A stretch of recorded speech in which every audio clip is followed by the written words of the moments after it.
Jadi kena tahu ni maksud untuk siapa, definisi untuk siapa. Ataupun berikan makna keimunan. Okay. So cari keyword dia mesti ada keupayaan badan. Okay. Untuk apa? Melawan jangkitan penyakit. Okay. Kenapa nak lawan jangkitan penyakit? Sebab ada bahan iaitu namanya patogen ni, okay, ataupun sebarang benda asing ni yang akan menyerang badan seseorang tu. Okay. So cari keyword dalam definisi ni. Okay, soalan kedua, Tengku Nurul Adilah. Ya cikgu. Sekejap. Dua sifat kulit pertahanan pertama yang berkesan. Apa dia sifat ya? Keyword soalan tolong gariskan. Kalau ada buku teks sebelah tu tolong gariskan. Dua sifat. Soalan ni minta dua sifat ya. Sifat kulit. Bukan peranan kulit. Okay. Bukan fungsi kulit. Sifat dia. Sifat ni lebih kepada ciri. Okay. Saya selalu tekankan ya, dalam exam nanti baca soalan cari soalan tu nak apa, keyword soalan, dan dalam jawapan awak pun mesti ada keyword dia, kata kunci dia. Okey, apa jawapan dia? Tengku? Kulit yang mengandungi enzim lisozim. Lepas tu Ciri yang pertama ada lysosome. Okey, kita tengok nanti. Yang kedua? Yang kedua, pH kulit yang berada antara julat 3 hingga 5. Okey, awak sentuh dari segi nilai pH ya, nilai pH. Okey, kita tengok betul ke tak? Dah ada jawapan sebenarnya. Dalam buku pun kalau awak baca tu ada jawapan dia. Okey, kulit merupakan pelindung fizikal. Okey, yang Tengku sebut tadi apa tadi? Yang pertama? Lupa dah. Kulit yang mengandungi enzim lisozim. Okey. Itu boleh buat nombor 3 pun tak apa. Kalau apa nak yang pertama boleh ambil yang ini, pelindung fizikal lah. So dia barisan pertama yang bertugas sebagai menghalang kemasukan patogen ke dalam badan kita. Contohnya kalau Malaysia ni barisan pertama adalah askar-askar di sempadan lah. Okay? Dia pelindung pertama. Okay? Nak elak daripada warga negara luar masuk ke dalam Malaysia. So barisan pertama adalah askar-askar di sempadan tu. So dekat badan kita ni adalah kulit. Okay? Kemudian sifat kulit tadi pH dia. Julat dia 3 hingga 5. Dia tidak terlalu berasid dan tidak terlalu berakali. Walaupun 3 hingga 5 ni berasid. Cuma bukanlah asid 1, 2 tu, asid yang sangat kuat tu. Kalau tak awak tak ada kulit. So sekitaran kulit kita tu dia membolehkan mikro ataupun bakteria-bakteria tu tak boleh duduk lama lah dekat kulit.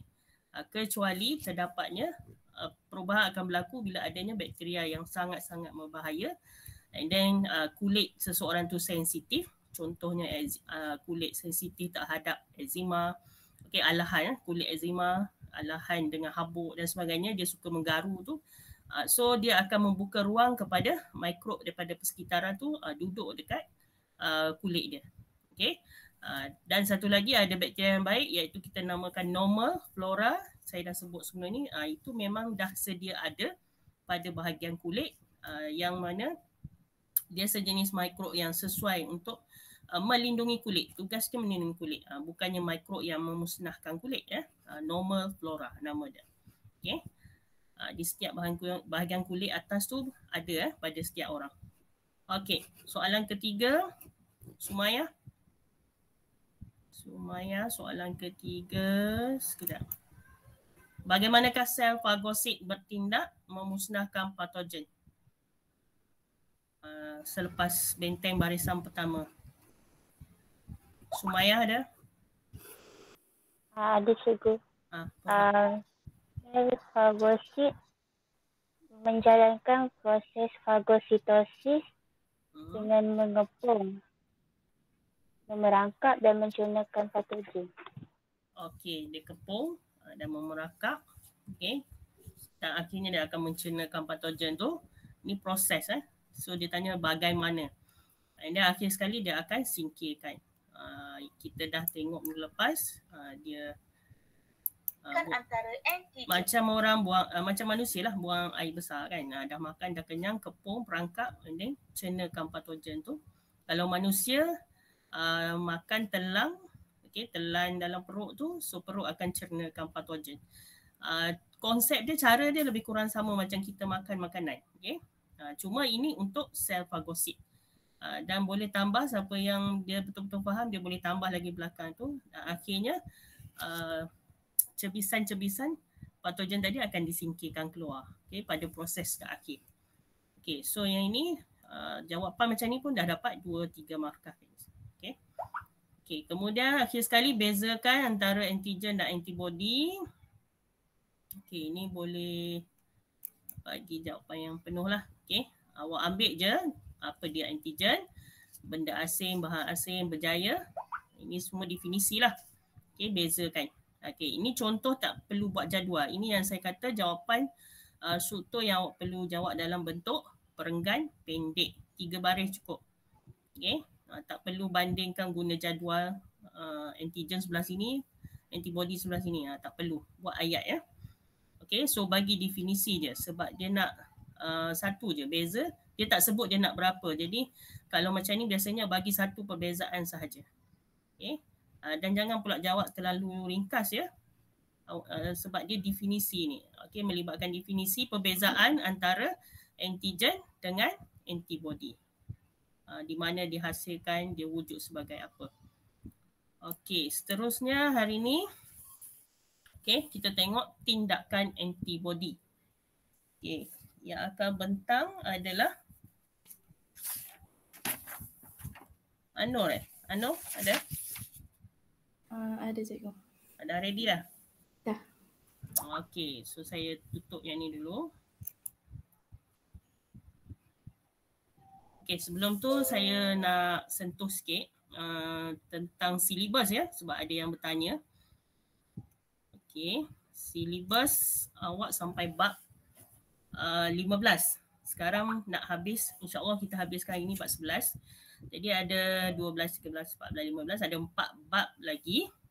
So saya minta semua boleh hadir Google Meet kelas tambahan. Ini normal untuk kelas bio sebab dia punya silibus terlalu banyak untuk form 4. Dulu pun silibus lama pun walaupun ada 10 bab form 4, kadang-kadang bulan 12 saya masih mengajar. Bulan 12. Sebab kita banyak buat amali dan sebagainya. Dan banyak buat ulangan. Saya tak bolehlah express kereta api nak mengajar terus sampai langsung awak tak faham apa. Jadi kita ataupun banyak saya dengan sini awak dulu banyak buat ulangan. Jadi silibus tu kita habiskan, memang akan habiskan, tak boleh tinggal. Cuma mengambil tempoh masa dan saya dah bagi tahu exam kita bulan 11 insya-Allah. Jadi bulan 10 ni saya minta tolong semua sekali untuk join kelas tambahan dah. Boleh tak semua? Kelas? Boleh cikgu. Boleh. Harap boleh lah. Dan saya sangat risau sebab kelas biasa pun tak penuh. Sepatutnya ada 38 ni. Mana pergi lagi ni? 12 orang. 14 orang. Selalu hilang. Syauqi kerja ke? Tak ada ni. Dah berapa kali tak ada kelas ni. Nabil, Syauqi pergi mana? Syauqi kerja je. Tapi tu macam mana? Dia belajar ke tak ni? Syauqi, Mudawali baru ada hari ni. Mudawali? Lama tak ada pergi mana? Itu demam cikgu, demam campak. Okey. Helmi dah ada. Helmi pun tak nampak 2-3 minggu. Helmi, gimana? Saya perasan. Saya perasan tak ada. Gimana? Demam lah cikgu. Tak. Okey. So dia tak ada dia. Okey, tak sihat. Okey. So yang selalu tak ada, hari ni Zalahuddin ada. Dia selalu dengan Syauqi. Zalahuddin pula tak ada. Selalu Syauqi tak ada, dia ada. Hari ni dua-dua tak ada pula. Okey, jadi tolong ya, bila saya buat kelas tambahan tolong join sebab saya takkan nak ulang banyak kali benda yang sama. Orang tak masuk tu dalam 10-12 orang tu sepatutnya kalau ada masalah tertentu tolong bagi tahu, demam, sakit ke apa, tapi tolong buat ulang kaji sendiri. Tolong buat ulang kaji sebab awak tak masuk kelas rugi ya. Dan banyak kali saya sebut bio awak kena buat banyak ulangan. Ulang. Memang kena ulang. Harapkan sekali saja tak cukup. Awak dah pilih kelas ni untuk ambil bio, jadi tolong buat betul-betul. InsyaAllah silibus akan habis bulan 11 ni exam. Jadi tolong join kelas tambahan dan soalan bukan saya buat. Jadi kita tak tahu sampai mana soalan tu keluar kan. Jadi kalau sebelum bab 13-14 tu tak masuk ke, untung dah. Tapi silibus kita tetap habiskan. Okay, so nanti dapat soalan saya maklumkan dari segi sampai manalah soalan tu keluar. Okay, so doa-doa lah. Tapi tak nak kena habiskan juga silibus. Okay, so Ana saya minta bentangkan sekarang.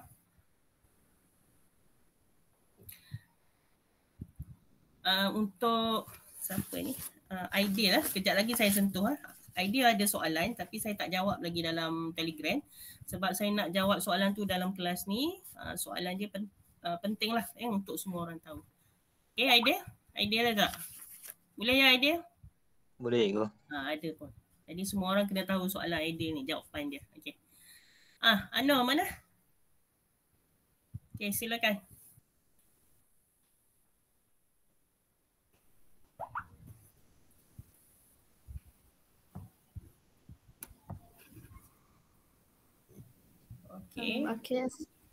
Okay, Assalamualaikum. Hari ini saya akan membentangkan tentang 11.2 tindakan antibody.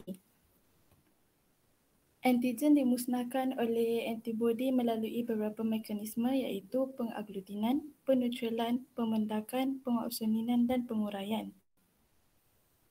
Tindakan yang pertama ialah pengaglutinan. Antibody menggumpal patogen bersama. Maksud antibody menggumpal patogen bersama ni, antibody tu dia melekat dengan patogen tu. Penggumpalan tu menjadikan patogen sasaran mudah untuk diperangkap dan dimusnahkan oleh sel fagosit. Yang kedua, peneutralan. Antibody bergabung dengan toksin yang dihasilkan oleh bakteria dan meneutralkan toksin tersebut. Antibody ni akan bergabung dengan toksin ni. Toksin ni dihasilkan oleh bakteria dan kemudian dia akan meneutralkan toksin tersebut. Toksin yang telah dineutralkan tidak dapat bergabung atau menyerang sel lain. Yang ketiga, pemendakan. Antibody bertindak dengan antigen terlarut. Apabila antibody bertindak dengan antigen terlarut, satu kompleks tidak terlarut ataupun mendakan terbentuk. Kompleks tidak terlarut ataupun mendakan mudah dimusnahkan oleh sel fagosit. Yang seterusnya, pengopsoninan. Antibody bergabung dengan antigen dan bertindak sebagai petanda. Apabila antibody bergabung dengan antigen dan bertindak sebagai petanda, ini akan memudahkan sel fagosit mengenali antigen dan memusnahkannya. Yang terakhir, penguraian. Antibody bergabung dengan antigen. Apabila antibody bergabung dengan antigen, ini akan menyebabkan bakteria pecah dan terurai. Itu saja dari saya. Dari saya.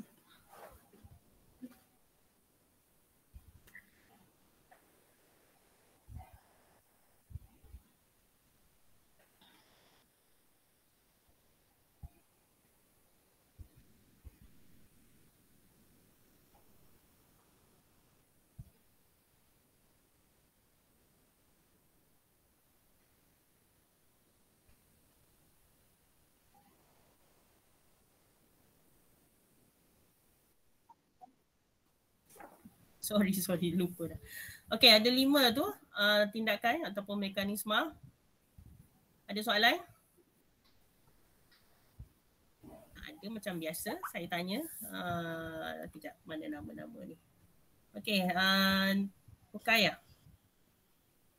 Rukayah ada? Lalu panggil. Ya, cikgu. Okay. Faham tak apa dia pengaglutinan tu? Faham? Ano tolong buka slide yang pertama tadi. Okey. Okey, apa dia yang Rukayah faham? Antigen tu bergabung dengan sekejap sabar. Antigen tu bergabung dengan antibody. Sorry.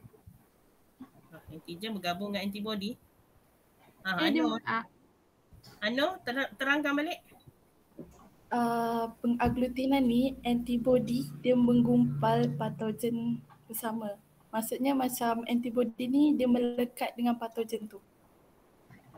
Antibody melekat dengan patogen. Patogen tu apa? Inilah benda-benda asing tadi, ejen-ejen, contohnya bakteria tadi. So dia perangkap dan sel fagosit lah yang bertugas untuk memusnahkan patogen tersebut. So kena faham tugas lah. Sebab tu kena mahir definisi ya, antigen, patogen, antibody. Kena faham yang tu dulu, tugas masing-masing. Kalau yang tu masih belum clear, jadi proses pengaglutinan ni pun susah nak faham. Jadi kena jelas semua, antibody apa, patogen apa, sel fagosit tu apa. Minggu lepas dah tengok, baru faham konsep pengaglutinan. Agglutination ni bahasa mudah dia bergumpal. So siapa yang bergumpal? Antibody tadi bersama dengan patogen. Patogen ni siapa? Ejen-ejen yang boleh merosakkan badan kita lah. Ini macam askar perangkap lah. So ada musuh datang, antibody ni dengan antigen bergabung, dia memerangkap patogen bersama. Bergumpal lah. So dia jadi sasaran mudah untuk diperangkap oleh dan dimusnahkan oleh sel fagosit. Sel fagosit kita perlu faham minggu lepas, tugas dia memusnahkan patogen. Okey, yang kedua tadi dia terangkan peneutralan.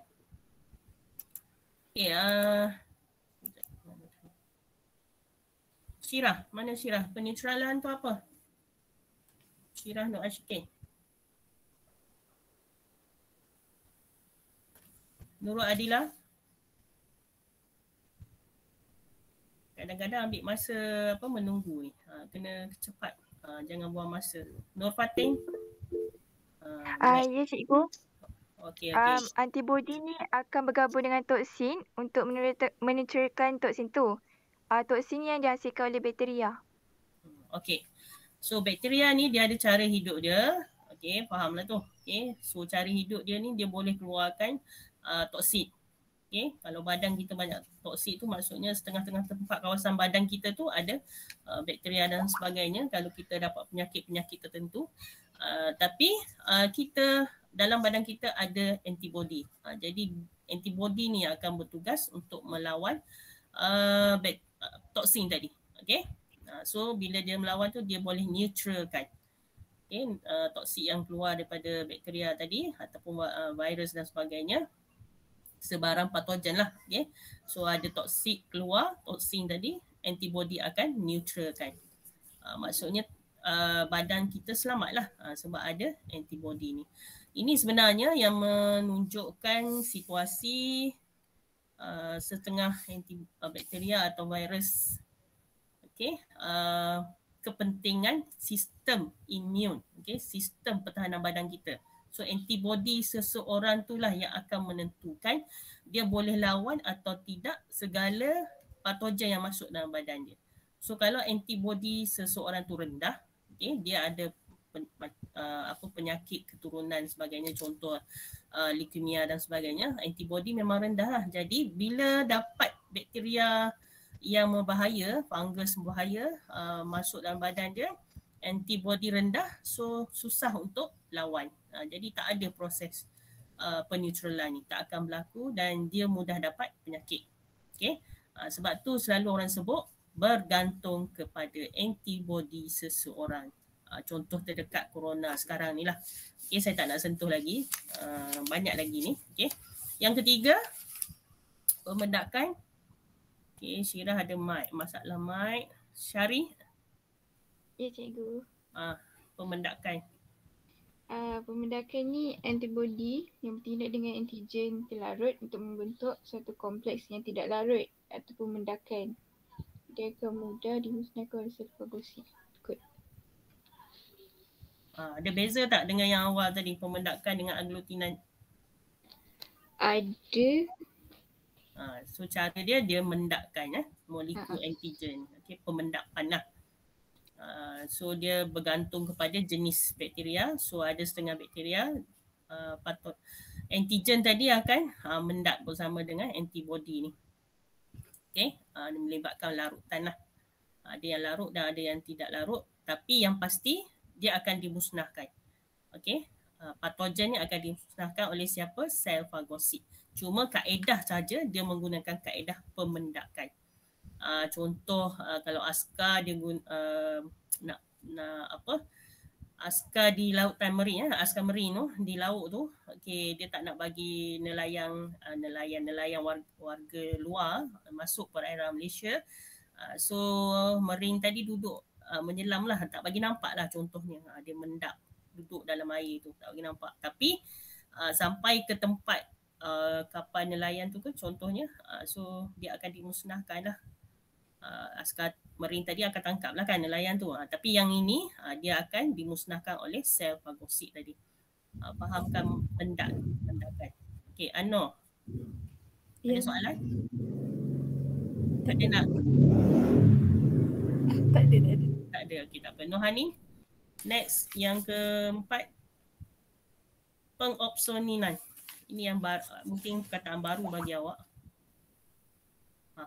Nampak macam sama dengan fagositosis.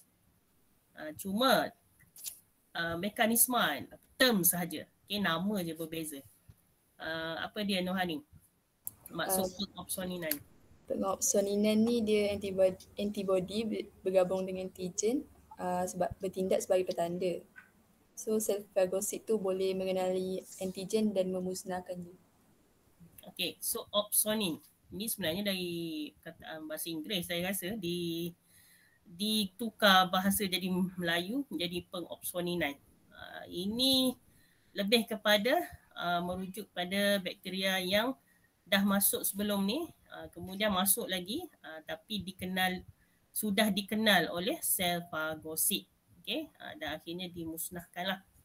Okay, so antibody badan seseorang tu dah kenal. So mudah dia untuk bergabung dengan antigen dan musnahkan bakteria tu. Okay. Proses masih sama, proses fagositosis, tapi cara pengopsoninan, macam cara petanda lah, okay? Sebagai petanda. Memori dia dah kenal bakteria yang masuk sebelum ni. Okay, last kali Nabil. Penguraian apa dia? Ni paling senang. Nabil? Ya. Ya, apa dia? Penguraian. Anor tukar slide. Saya. Kan. Kalau awak faham, awak boleh terangkan apa dia penguraian. Anor dah terangkan tadi. Kan saya kata kena ulang banyak kali. Penguraian ni tentang antibody yang bergabung dengan antigen. Ia menyebabkan bakteria pecah dan terurai. Okey. So masih lagi sama dia perlu, antibody ni memang perlu gabung dengan antigen. Cuma ini kaedah penguraian. Sebabnya bila gabung tu dia lagi kuat, okey. Antibody lysin tadi. Okey, jenis antibody bergabung dan akhirnya akan menyebabkan lysis. Okey, lysis ni urai lah. Okey, hemolisis. So kalau hemolisis, sel darah merah tu urai, pecah. Okay? Hemolisis. Ini lysis. Ambil perkataan lysis tu menunjukkan penguraian. Okay? So akhirnya bakteria tadi akan terurai lah. Okay? Pecah. Itu maksudnya lysis. Okay? So itu ada 5. Kena ingat semualah. Okay, thank you. Anor tolong hantar slide. Okay. PBD. Okay. So pembentangan ni perlu saya buat ya untuk PBD, markah awak. Sekarang ni semua cikgu perlu isi markah akhir tahun. Jadi yang dah buat present tu adalah markah-markahnya. Jadi yang tak join tu tolong buat sesuatu untuk markah. TP berapa, nak 4 ke, nak 5 ke, nak 6 ke. Jadi kena rajin-rajin sikit lah tunjuk dalam kelas ni. Okay. So ada 5 semua mekanisme. Jadi perlu ingat dan tahu apa yang berlaku, proses apa yang berlaku tu. Okay.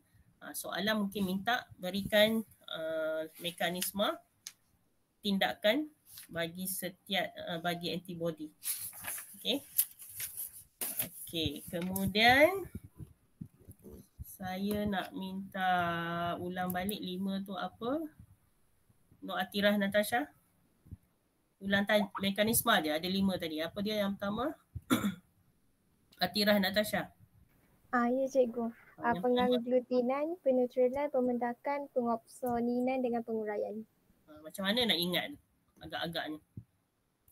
Boleh tak yang lain bagi clue cara nak mengingat? Ada tak idea? Baik. Tak ada yang nak share idea?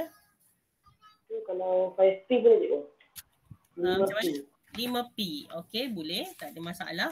5P. Kemudian yang belakang-belakang tu macam mana nak ingat? Ada neutral, mendap, okey. Opsonin, ambil yang tengah pula. Lepas tu urai. Jadi boleh tukar-tukar lah, okey, perkataan tu. Ataupun saya bagi cara mudah. Awak boleh tukar sendiri cara. Okey, mnemonic. Guna cara mnemonic. Ambil kalau 5P pun boleh. Saya ambil yang tengah, okey. Agglutinan, neutral, okey. A, N, M, mendap, okey. O, opsonin. Nanti bila exam tambah sendiri ya. Jangan guna separuh je. Kena guna penuh. Cuma sebab 5P tu awak tak tahu nanti mana satu. Jadi kita ambil yang tengah. Kemudian U, penguraian. Okey. Jadi A, N, M. Okey. A, N, M, O, U. Okey. So boleh reka. A, N, M, O, U. Jadi Amoy pula dah. Okey. Amoy. Tapi bukan Amoy China tu tapi nak tukar I pun boleh, Amoy. Jadi agglutinan, neutralan, mendapkan, opsonan ataupun opsoninan, kemudian U tu urai. Urai tu ambil I jadi Amoy. Okey, Amoy. Boleh kelas? So ingat Amoy ya. Amoy. Jadi senang. Yeah. Ingat itu dia punya mekanisme. Dalam tu kena tahulah proses dia macam mana berlaku ya. Jadi saya nak at least awak boleh jawab soalan objektif. Okey, dia akan tanya yang mana satukah tindakan mekanisme bagi antibody. Sekurangnya awak sebut Amoy, dah tahu dah. Okey, Amoy. A tu agglutination, okey, pengaglutinan. Kemudian N tu neutral. Okey, M mendap. Okay, pemendakan. O, okay, opsoninan, pengopsoninan. Amoy kan. So I kat belakang tu, I tu untuk penguraian. Okay, senang je. Ingat Amoy. Kalau Amoy bahasa biasa tu A-M-O-I, ni awak tambah je. Amoy. Ingatlah kalau ada kawan-kawan Chinese tu, yang perempuan ya. Kalau Amoy ni perempuan, untuk yang perempuan. So awak tambah je lah Amoy. Okay, boleh? Mudah tak nak ingat tu? Yang pertama faham, kemudian ingat dia punya 5 mekanisme tu. Okey, seterusnya Nabil, apa tadi cikgu sebut? Ada 5 tu Nabil? Nabil dia kena. Oh Nabil, ada cikgu sebut apa? Ada berapa? Ada 5. So cikgu guna perkataan apa tadi? Kurang fokus. Fokus ni.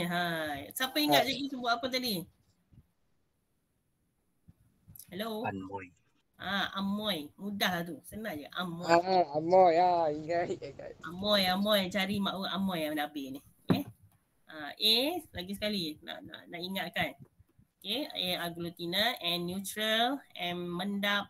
O, opsonan ataupun opsinanin tu, okey. Kemudian I, okey, penguraian. Sebab penguraian ada I kat tengah, kat belakang tu, okey. Okey, so next kita tengok jenis keimunan. Ideal bentang dulu, nanti saya bagi jawapan soalan awak tu. Boleh Ideal? Ada slide tak? Slide boleh.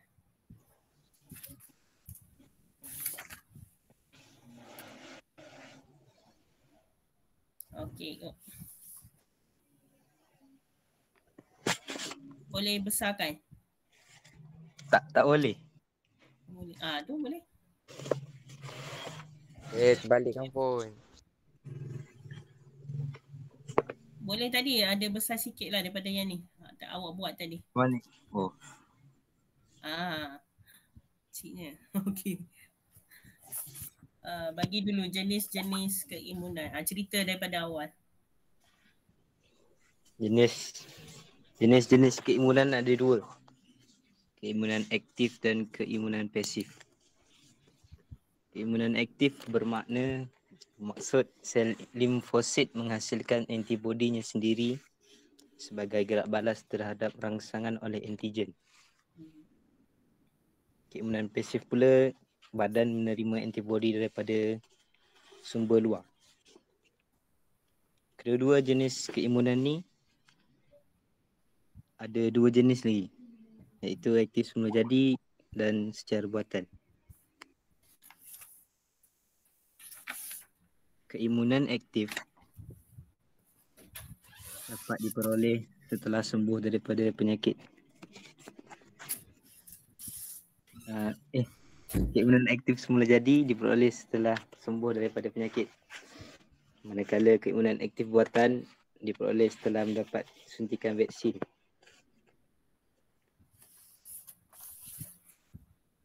Antibodi dihasilkan secara semula jadi oleh sel limfosit. Keimunan aktif kekal untuk jangka masa yang lama bagi keimunan aktif. Astagfirullahaladzim.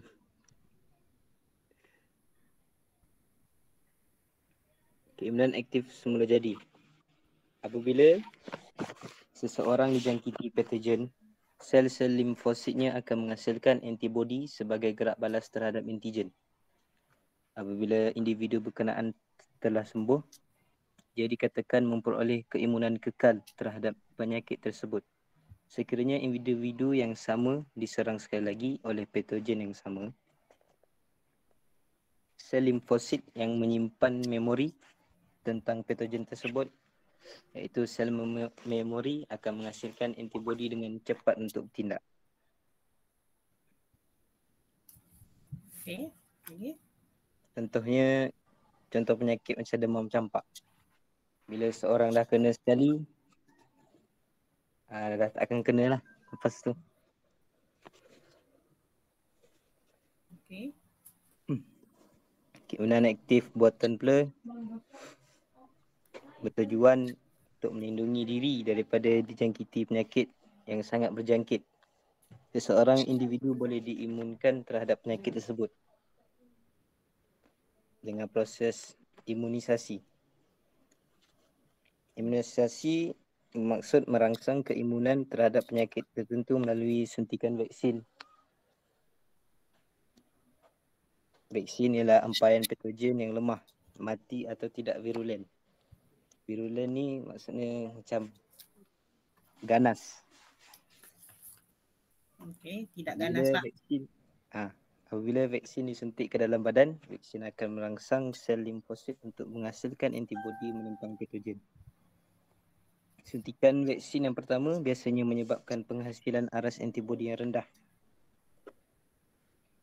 dan tidak mencukupi untuk melindungi seseorang daripada penyakit. Dos penggalak perlu diberi untuk meningkatkan semula penghasilan antibodi ke satu aras keimunan yang dapat melindungi seseorang daripada penyakit tersebut.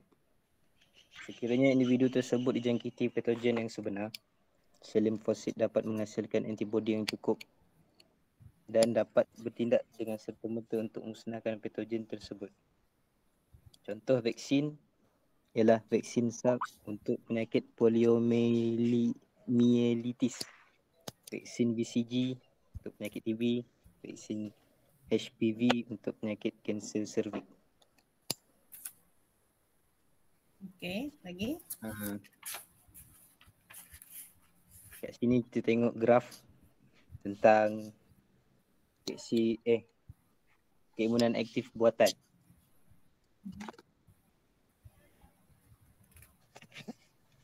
Tak ada ni lah. Pada suntikan pertama, aras keimunan meningkat sedikit dan pada masa 3 bulan ataupun 4 bulan ia akan menurun semula antibody tersebut dan individu memerlukan dos penggalak iaitu suntikan kedua untuk meningkatkan aras keimunan. Dia nak tunjuk tu. Aras keimunan merujuk. Dah cikgu. Dah habis dah? Tu je? Dah. Okey. Pasif. Dah cerita pasif Ha? Ke tak masuk? Keimunan pasif? Oh tak masuk. Okey tak apa. Saya pun tak sebut nama orang lain. Tak apa, kita fahamkan dulu keimunan aktif. Okey. Nanti saya tunjukkan slide. Okey. So keimunan aktif kita ada dua, satu aktif, satu pasif. Aktif dan pasif ni dua-dua ada semula jadi dan juga buatan. Sebenarnya ni kalau awak ingat lagi lah, awak dah belajar kan? Form 1 ke Form 2? Plus. Form 3. Form 2 saya rasa. Tapi dah belajar lah. Yang benda yang sama. Memang nak ulang balik dan juga dari segi bentuk soalan ya. Mungkin Form 2 tu tak ada esay semua tu. So untuk Form 4 bio ni ada esay nanti, soalan esay dan juga soalan struktur yang awak perlu jawab untuk tajuk ni. Jadi tadi Aidil dah cerita tentang aktif saja dulu. Okay, semula jadi dan juga buatan. Jadi dari perkataan tu pun kita dah boleh agak semula jadi. Mestilah secara natural. Okay. So sistem badan kita sendiri yang menghasilkan sistem pertahanan. Itu adalah keimunan aktif semula jadi. Maksudnya secara natural lah. Maksudnya dalam badan kita ni memang dah ada askar. Ada 3 barisan askar. Okay, pertama, kedua dan ketiga. Kalau aktif buatan ni, bila sebut buatan tu mestilah melibatkan kajian. Okay, sebab dia dibuat oleh manusia, bukan natural. Okay, manusia researcher, okay, pengkaji dalam bidang perubatan akan menghasilkan vaksin tertentu, okay, untuk membunuh atau dia tak boleh bunuh vaksin ni dia melemahkan, okay, melemahkan sistem pertahanan, melemahkan sebarang patogen yang masuk dalam badan manusia, okay. Jadi keimunan tu bergantung kepada jenis vaksin yang dihasilkan oleh manusia. Kalau yang semula jadi ni memang dah ada dalam badan kita. Jadi ini sangatlah berkait dengan situasi sekarang vaksin bagi corona ni, dan senarai vaksin semua sepatutnya awak ambil tahulah, okay? Banyak jenis vaksin dan saya rasa awak pun dapat Pfizer betul semua? Ke kalau ada yang dapat tu yang lain daripada Pfizer? Dah vaksin semua kan? Dah. Semua Pfizer betul? Betul. So kita ada banyak jenis vaksin. Dan salah satunya Pfizer lah, okay. Dan ada soalan ideal semua dengar ya. Ada tak vaksin buatan ni, okay, kekal dalam badan kita ataupun vaksin ni semua akan luput dalam jangka masa yang lama. Okay, so relate pada suntikan dos pertama awak, okay, itu adalah vaksin buatan, okay. Keimunan aktif. Okay. Awak dapat tak tarikh expired bagi dos pertama tu? Kelas. Kena ambil tahu isu semasa ya. Soalan IC. Dapat. Berapa bulan expired dia? Jap. Tak ingat. Kena tengok. 22. Kalau kira berapa bulan tu tempoh dia? 3 minggu. 3 minggu? 3 minggu ke 3 bulan? Expired. Bukan Expired dia ada tarikh. Awak tak dapat expired dia? Tak dapat lah rasanya. Kalau saya dapat, dia tulis dekat ni. Dapat lah. Ada Dapat dekat. Okey. Mana saya tahu? Dia tu tak bagi tahu pun expired. Dia tulis dekat kad ada kad ni. tak tahulah awak tak dapat kot, tak apalah. Okey. Yang penting ambil tahu, okey. Macam saya bagi contoh dos pertama 17/4 expired dia 31/7. Dah expired dah dos pertama saya. So dia hanya bertahan 3 bulan saja. Okey. Cikgu, so Okay. nak tahu expire tu kita kena ambil dos kedua lah. Kalau ikutkan sepatutnya dia tulis dekat kad yang awak dapat tu. Kalau tak Ada cikgu ni dia tulis. Ada Ada kan? 21 hari bulan 12. Ya. So tempoh dia awak dapat baru ni bulan 9 kan? Bulan 10. 10 lah. 10 lah. Okey. Jumpa. So bila bulan 12 tu awak nampak tak tempoh dia 3 bulan saja. Okey, 3 bulan saja dia berada dalam badan awak. Okey, so dia akan luput. Tetapi awak perlu ambil dos kedua. Okey, so bila awak belajar tajuk ni, awak dah tahu sel limfosit tadi ada sel T dengan sel apa lagi satu? Last. Minggu lepas ada 2 sel limfosit, apa dia? T dengan B. Semua dah tak ingat dah. Okey, Zura ingat kot. Okey, jadi yang B ni akan cam. Okey, memori awak akan kuat. Jadi walaupun luput, awak punya sel limfosit tadi dah ada memori dia. So tak ada masalah. Okey. Jadi soalan ID tadi dia memang akan luput dalam masa tertentu mengikut jenis vaksin tertentu. Sebab kalau saya bagi contoh penyakit TB vaksin BCG tu, okey, dia punya ketahanan dia lagi lama. Okey, ada yang maksud saya kat sini bergantung pada jenis vaksin dan jenis penyakit. Okey, sebab ada yang vaksin tahan 6 bulan. Okey, and then dia luputlah tarikh ikut masa tu. Tetapi bukan bermakna antibody bila dah luput tu bukan bermakna awak akan mudah dapat penyakit. Okey, sebabnya sel limfosit B tadi dah ada memori dia. Jadi kalau virus datang ke bakteria datang balik ke, so dia boleh kuatkan sistem imun badan awak. Okey, saya nak awak jelas yang tu. Faham tak idea maksud saya tu? Faham cikgu. Okey, so ada tempoh dan bukannya semua sama. Dia ikut jenis vaksin dan ikut jenis penyakit. Okey, macam polio saya bagi contoh. Awak bayi biasa bila lahir dia ada suntikan vaksin untuk polio dan dia ada tempoh dia berapa bulan, kemudian umur berapa pula. So benda tu bergantung pada jenis penyakit. Okey,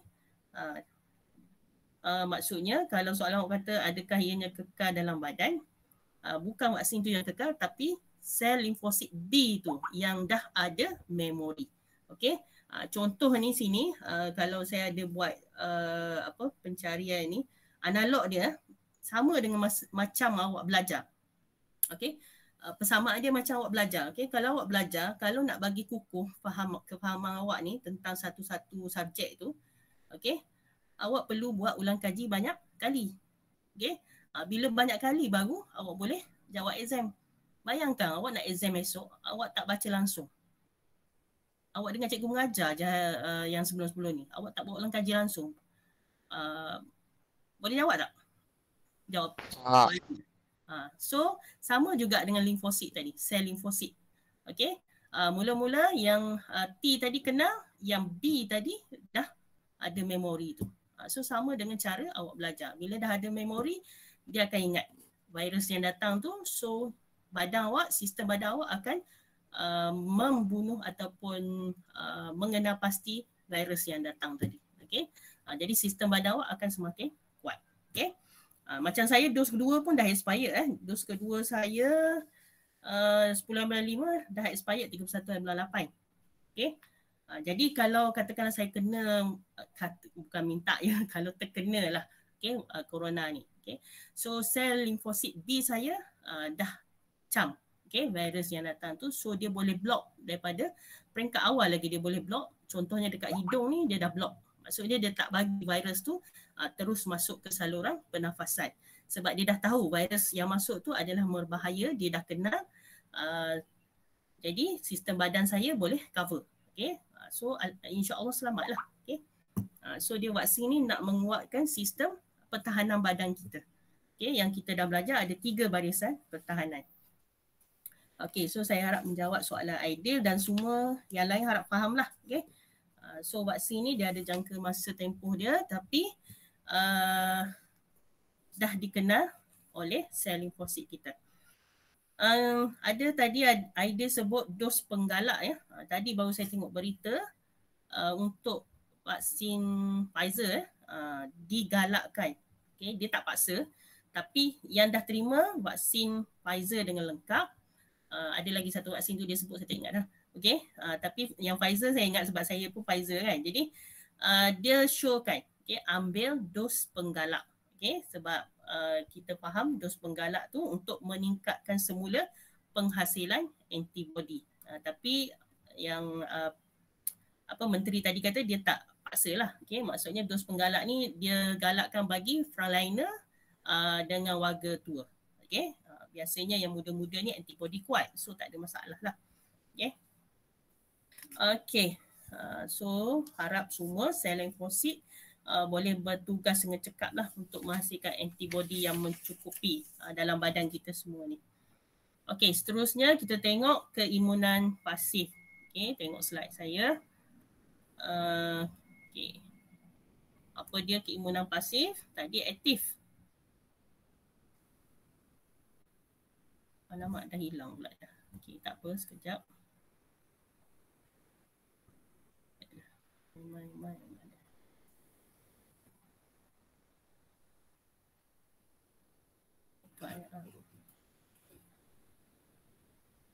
Boleh nampak ke apa saya share ni?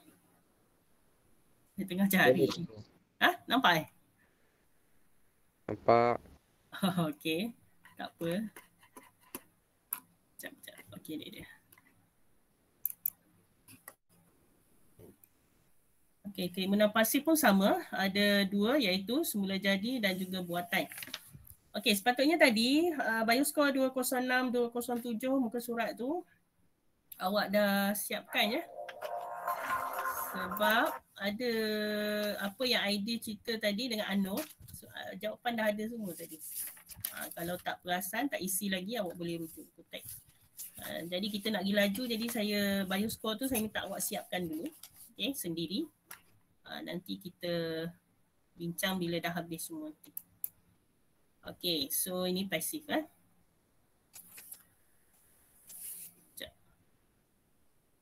Okay, so aktif dah. Sekarang kita tengok pasif. Ada dua iaitu pasif semula jadi dan juga pasif buatan. Bila pasif ni confirm persamaan dia tak menghasilkan antibody sendiri. Okay.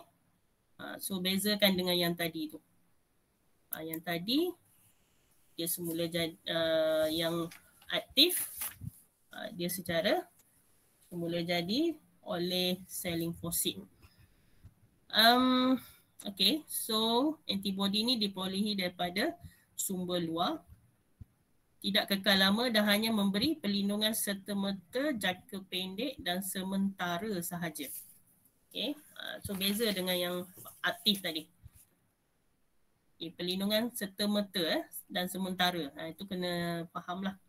Okay, so apa dia semula jadi dan apa dia secara buatan. Okay, untuk semula jadi diperolehi dari fetus. Apabila antibody ibu meresap melalui plasenta ke dalam aliran darah fetus. Ini lebih berkait kepada fetus yang berada dalam kandungan ibu dia lah. Okay. Sebab itu fetus tadi kalau dia katakanlah ibu dia mengalami masalah tertentu, kesan akan diperolehi terhadap fetus tadi. So sebarang antibody, tajuk sebelum ni kita dah belajar ya, yang jenis penyakit tu. Kalau mak dia jenis darah tu. Okay, itu salah satu keimunan pasif yang mana bayi tu boleh meninggal jika mak dia darah negatif dan sebagainya. O negatif ataupun B negatif. Kerana ingat balik yang dah belajar, okay, ada kaitan ni. Okay, kemudian ini dia fokus pada fetus untuk ibu mengandung. Ini pasif lah. Okay. Sebabnya dia bukan dihasilkan oleh fetus tu sendiri tapi diperolehi daripada ibu. okey, melalui proses resupply. Jadi sistem pertahanan bagi fetus tadi, fetus ni bayi dalam perut tu lah, jangan panggil bayi pula, bayi bila dia dah lahir ya, dalam perut tu fetus. Okey, so kalau ibu dia yang mengalami masalah, dia akan membolehkan fetus tadi mendapat penyakit yang sama daripada ibu dia. So sistem pertahanan fetus tadi tak kuat kalau sistem ibu dia pun tak kuat. Sistem pertahanan ibu dia, keimunan ibu dia. So dia saling berkaitan antara ibu dan fetus tadi. And then antibody, dia bagi bayi tu, okay, yang tempoh berapa bulan pertama lepas dia lahir tu, dia dapat daripada mana? Okay, daripada susu ibu ataupun semasa susu ibu ni kita boleh juga panggil colostrum, itu atau. So kena faham, jangan pula apa beza susu ibu dengan colostrum. Okay, colostrum tu adalah kandungan ataupun terms untuk kita panggil bagi susu ibu lah. Dari segi terms bio tu kita panggil colostrum. Okay. So that's why bayi kita galakkan bayi mendapat susu ibu sepenuhnya. Berapa tahun Mudawali? Mudawali ada? Ada. Berapa tahun biasanya perlu menyusu bayi ni? 3 tahun tak? 3 tahun? 3 tahun boleh, tapi seeloknya berapa tahun? Berapa tahun? Setahun setengah. Setahun setengah. Okay. Biasanya, okay, thank you yang jawab-jawab semua tu. Okay. 2 tahun. Okay. Pihak hospital akan cadangkan, suggestkan 2 tahun lah. Okay, dalam Islam pun 2 tahun lah. Okay, untuk susu bayi tu sepenuhnya. Okay, sepenuhnya susu badan. Okay, sebab kita nak bagi bayi tu antibody yang terbaik. Okay, tetapi dia sebenarnya banyak bergantung kepada ibu itu sendiri. Sebab ada setengah ibu yang susah, okay, untuk mengeluarkan kolostrum tadi. Jadi dia terpaksa guna susu tin lah. Okay, susu tin lah. Okay. Ada yang sempat 3 bulan, sebulan je lepas tu tukar pada susu tin. Jadi dari segi sistem pertahanan badan untuk bayi tu agak kurang lah. Okay. Sebab tu pihak hospital akan galakkan ibu-ibu menyusu bayi tersebut dengan susu ibu. Okay, sebab ni lah untuk menguatkan lagi antibody bayi tersebut. Okay. Okay, so sistem ataupun konsep ini itu sebenarnya adalah konsep keimunan pasif semula jadi. Maksudnya bayi tadi dia lebih berkait dengan bayi ya, bayi dengan ibu. Okay, secara semula jadi bayi itu mendapat sistem pertahanan badan daripada ibu dia. Okay, melalui proses penyusuan. Okay, kemudian kita tengok keimunan pasif buatan. Kelajak pula. Okay, ini buatan. Bila sebut buatan je fahamlah, okay, manusia yang buatkan. Tapi kalau tadi yang aktif lebih kepada vaksin, kalau yang pasif ni lebih kepada serum, okay, serum lah, sedap sikit. Anti-serum dengan serum. Okay. Dia melalui suntikan anti-serum atau serum yang mengandungi antibody spesifik menentang sesuatu antigen. Okay, gambar rajah ni ada tak dalam kutip awak gambar rajah ni? Kelas. Ke gambar ni daripada lain? Ada tak? Ada. Gambar kuda ni. Dia suntik ampaian tox. Tak nampak pula. Okey.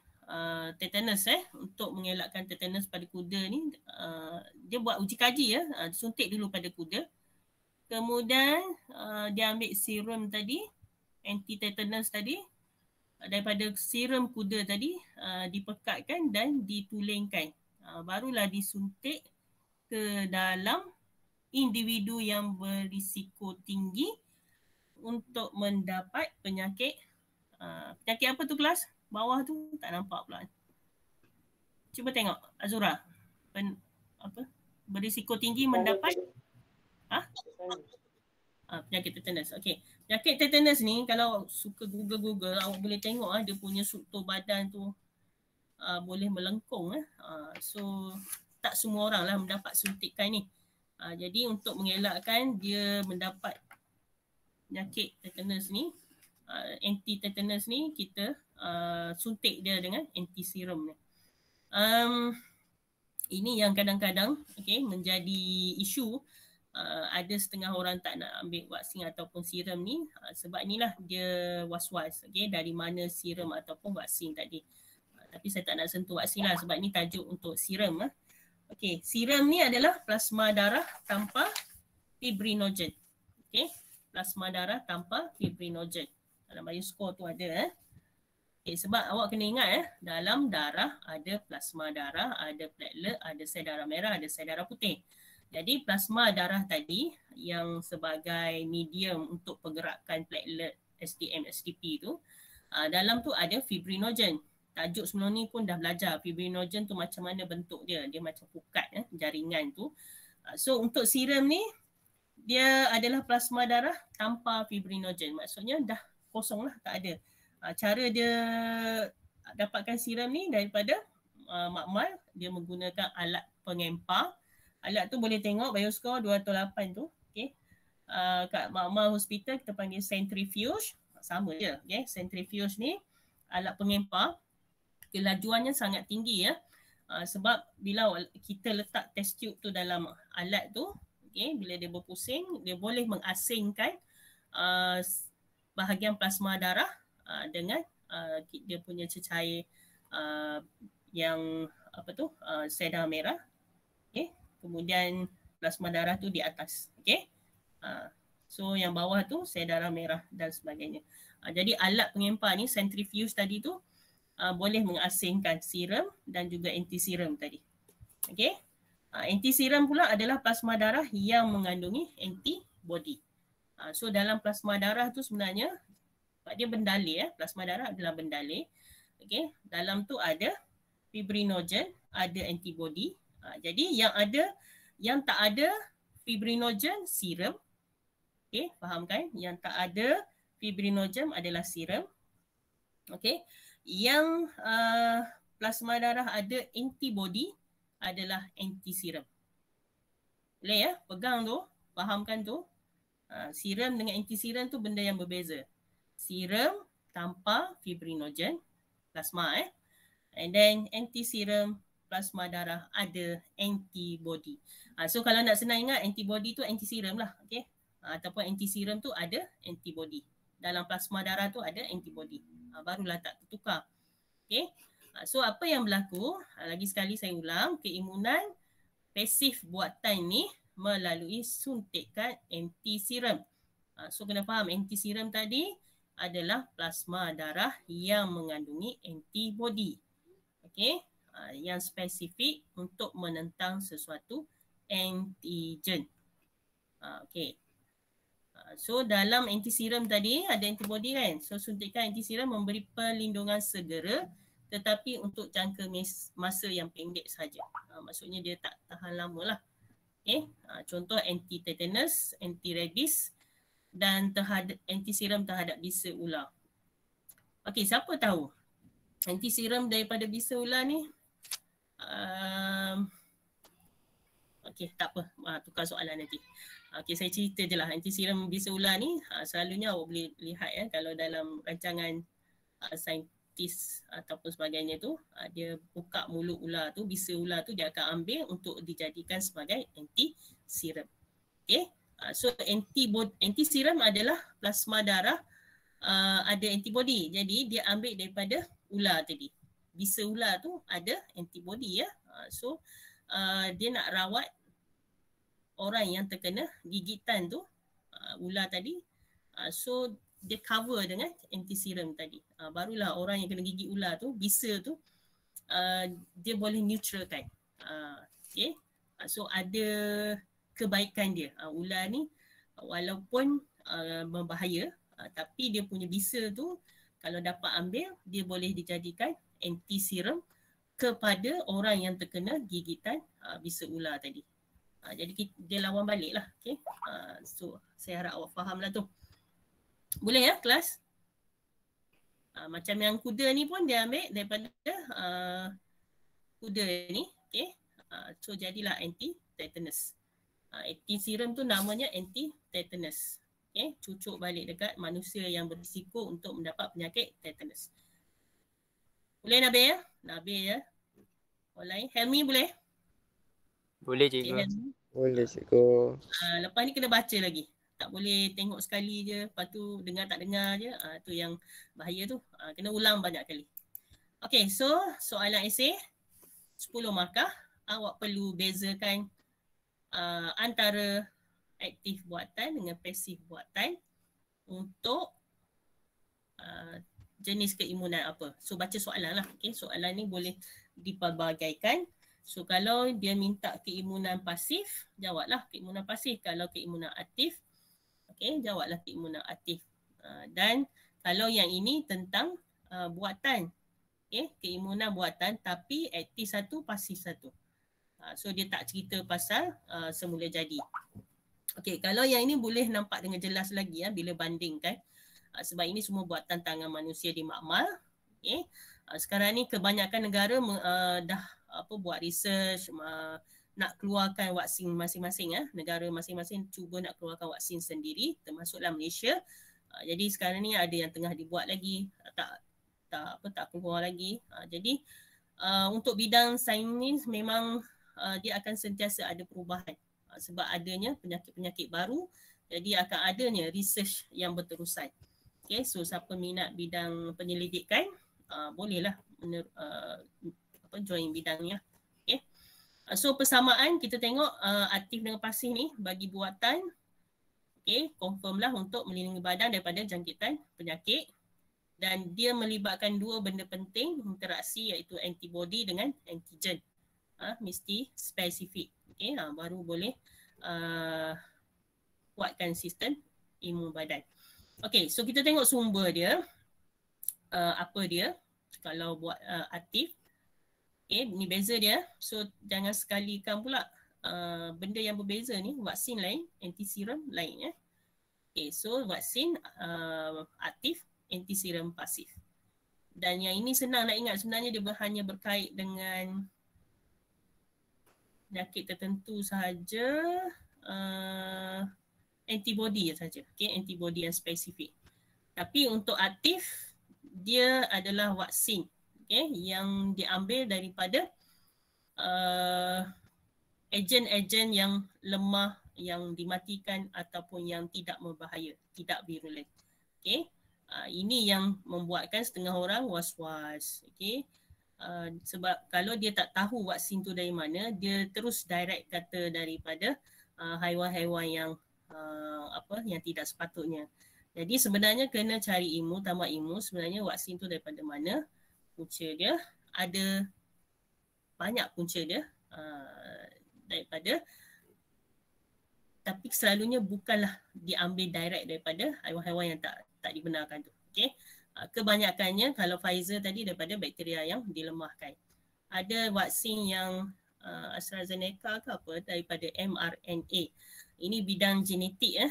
So mRNA ni messenger dia punya RNA dia daripada ejen tertentu. So kita jadikan dia vaksin.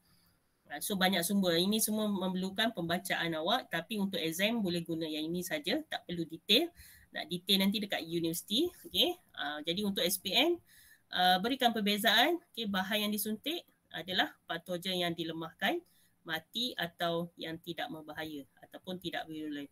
Dan untuk faham ni, kena fahamlah patogen tu apa. Banyak kali saya ulang. Okay. Patogen adalah ejen. Ejen yang menyebabkan penyakit, iaitu sama ada bakteria, virus, fungi atau fungus, okay, dan yang lain-lain di bawah tajuk mikroorganisma. Okay.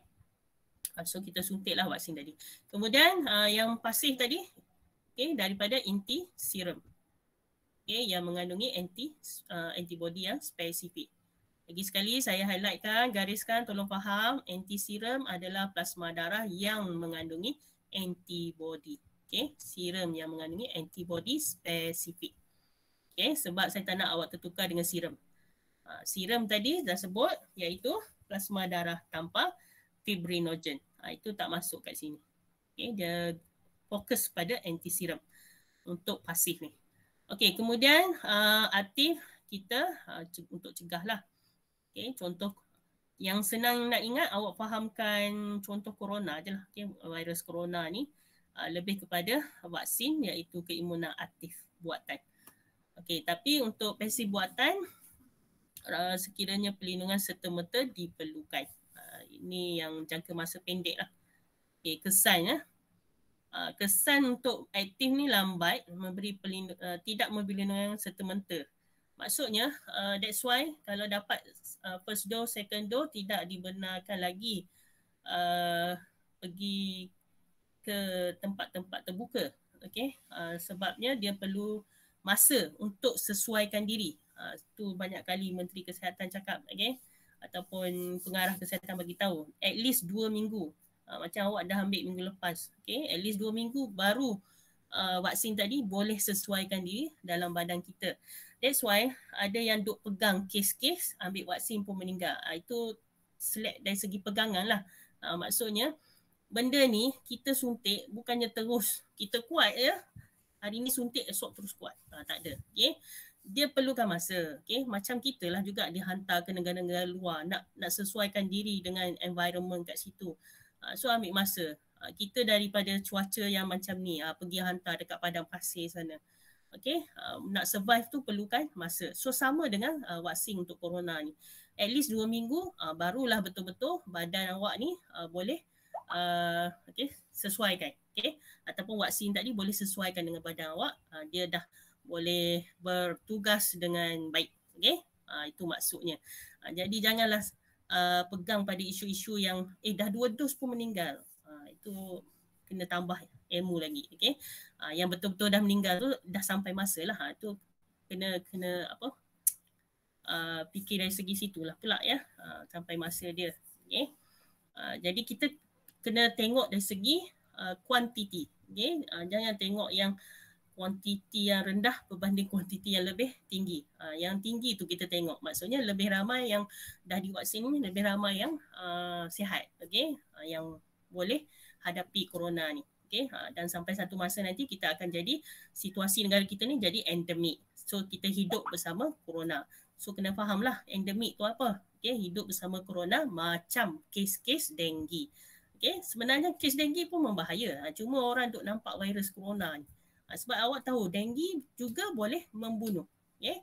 Jadi kita perlu sistem pertahanan badan.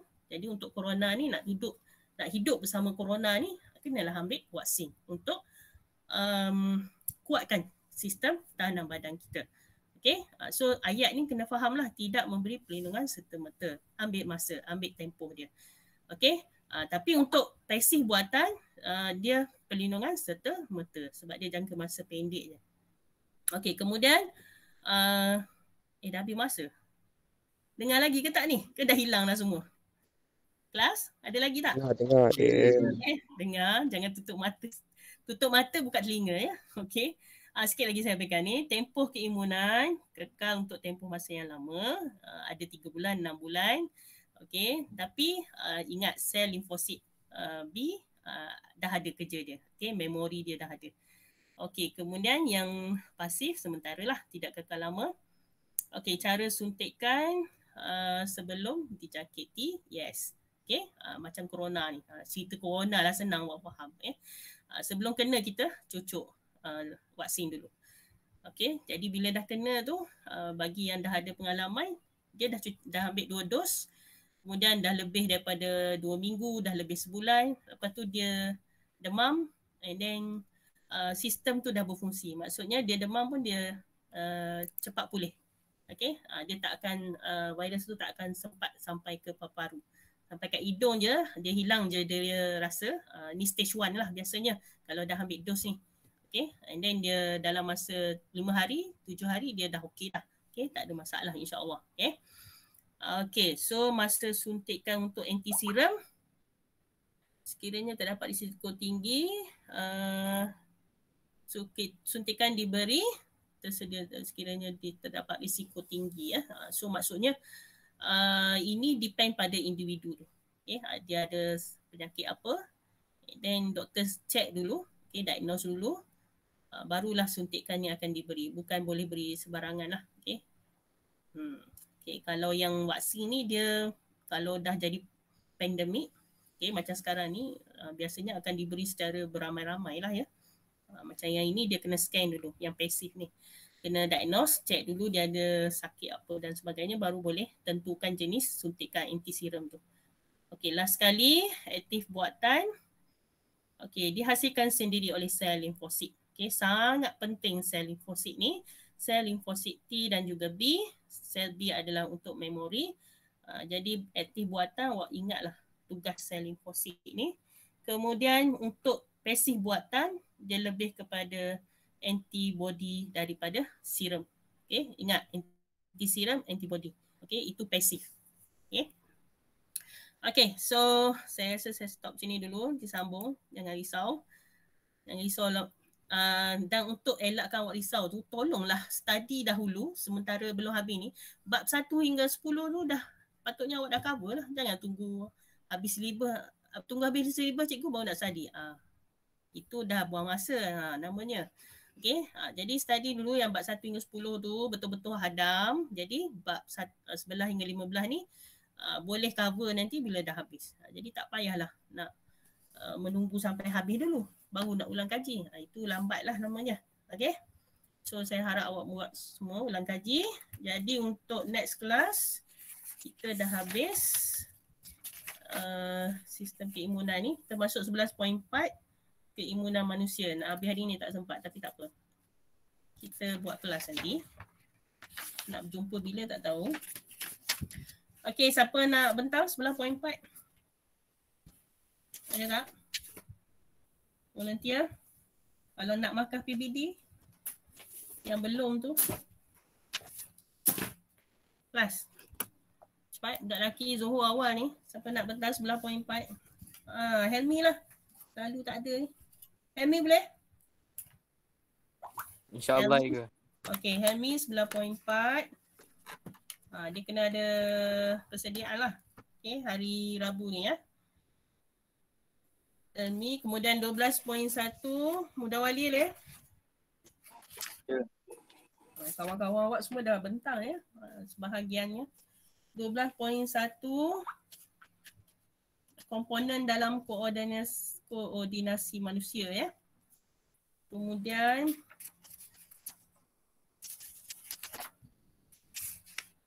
okey, 2 orang dulu.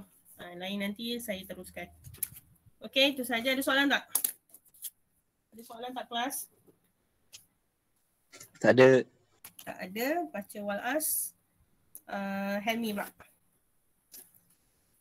Helmi tutup. Hello. Bismillahirrahmanirrahim. Wal 'asr. Innal insana lafi khusr illa allazina amanu wa 'amilus salihati wa tawassaw bil haqq wa tawassaw bis sabr. Amin. Assalamualaikum warahmatullahi wabarakatuh. Sorry, jangan keluar lagi. Dah keluar ke? Oh no. Okay, dah. Baik. Kejap. Terima kasih yang peringatkan. Okey, dapat. Dah. Lupa dah.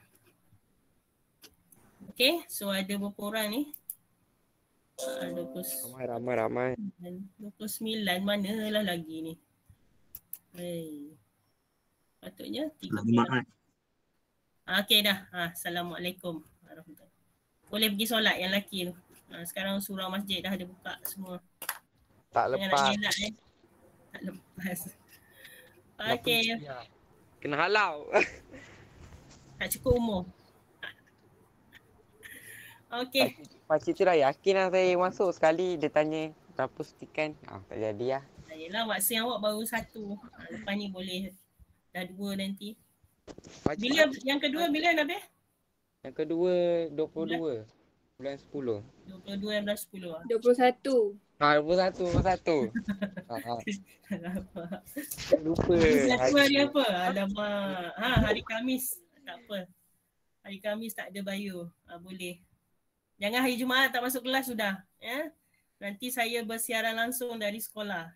Ya, saya dah masuk sekolah dah. Awak je kat rumah 18 form 5 masuk. Okey, mana yang lelaki ni? Pergi solat Azim, Azim ada. Azim, study dari sekarang. Jangan tunggu habis syllabus. Semua orang lah. Terima kasih cikgu.